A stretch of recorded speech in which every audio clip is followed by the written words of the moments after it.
విజయవాడ పుష్కరాలకు వెళ్దాం. విజయవాడ పుష్కర ఘాట్లలో రాఖీ సందడి నెలకొంది. భద్రతా విధుల్లో పాల్గొన్న పోలీసులకు పుష్కర స్నానాలకు వచ్చిన యువతులు రాఖీలు కట్టారు. బెజవాడ పుష్కర ఘాట్లలో సహృద్భావ వాతావరణంపై మరిన్ని వివరాలు మా ప్రతినిధి స్వప్న అందిస్తారు.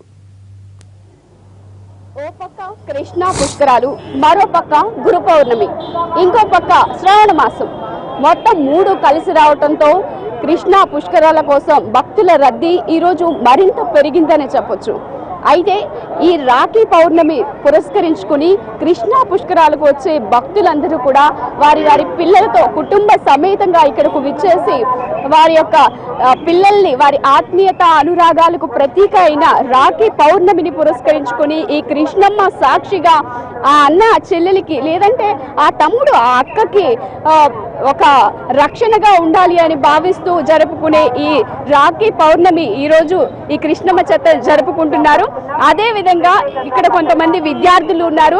వారు ఎవరైతే మహిళలపై జరుగుతున్న దాడుల్ని నిరసిస్తూ వీరందరూ కూడా పోలీసులు తమకి రక్షణగా ఉండాలి, పోలీసులు తమ సొంత అన్నలుగా భావిస్తూ వారికి కూడా రాఖీలు కట్టేందుకు ఇక్కడ కొంతమంది విద్యార్థులు ఉన్నారు.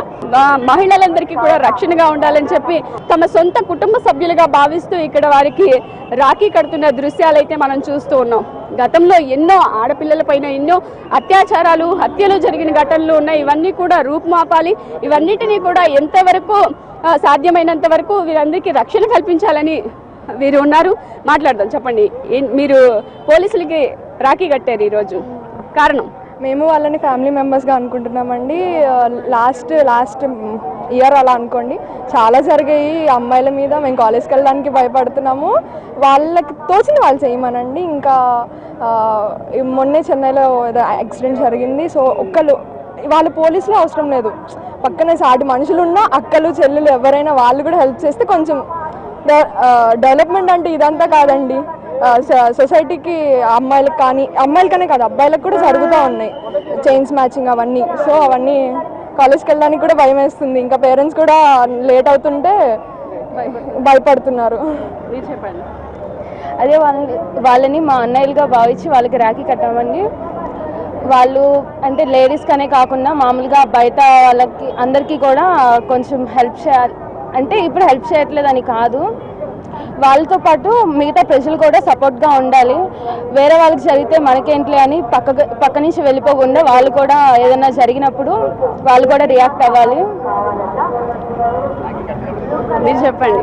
వాళ్ళు మిమ్మల్ని మీ సొంత అన్నలుగా భావించి మీ అందరికి రాఖీ కట్టారు, మీరు ఎలా ఫీల్ అవుతున్నారు? మేము చాలా హ్యాపీగా ఫీల్ అవుతున్నాం. ఎందుకంటే దూర ప్రాంతాల నుంచి ఎక్కడి నుంచో ఇక్కడికి వచ్చి ఉద్యోగం నిర్వహిస్తున్నాం.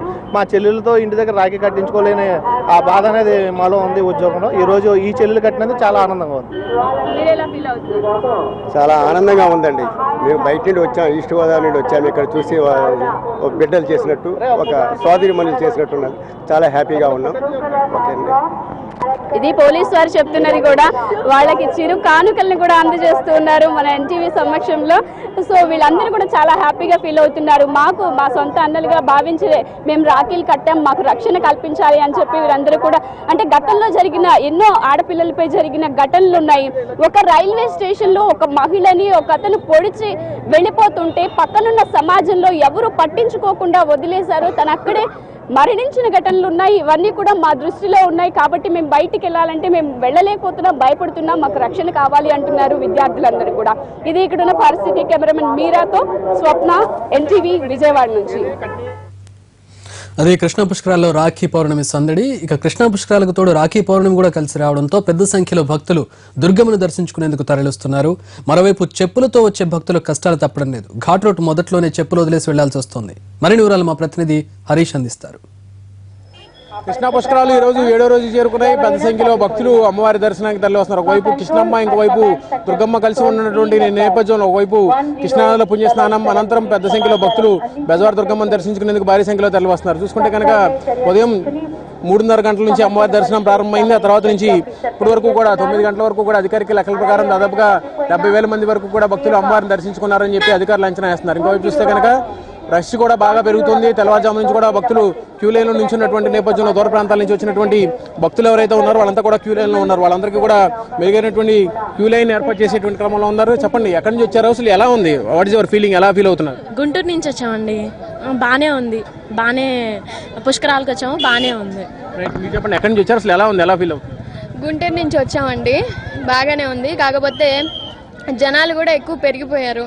అసలు ట్రాఫిక్ కూడా చాలా ఇబ్బందులు పడుతుంది విజయవాడ.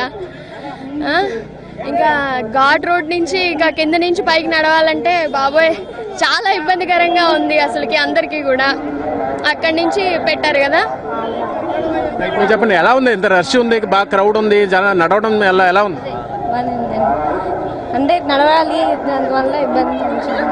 అమ్మా మీరు చెప్పండి, చాలా పెద్ద వయసు, ఈ వయసులో కూడా మీరు అంత కష్టపడి నడుచుకుంటూ వస్తున్నారు, ఎలా ఫీల్ అవుతున్నారు?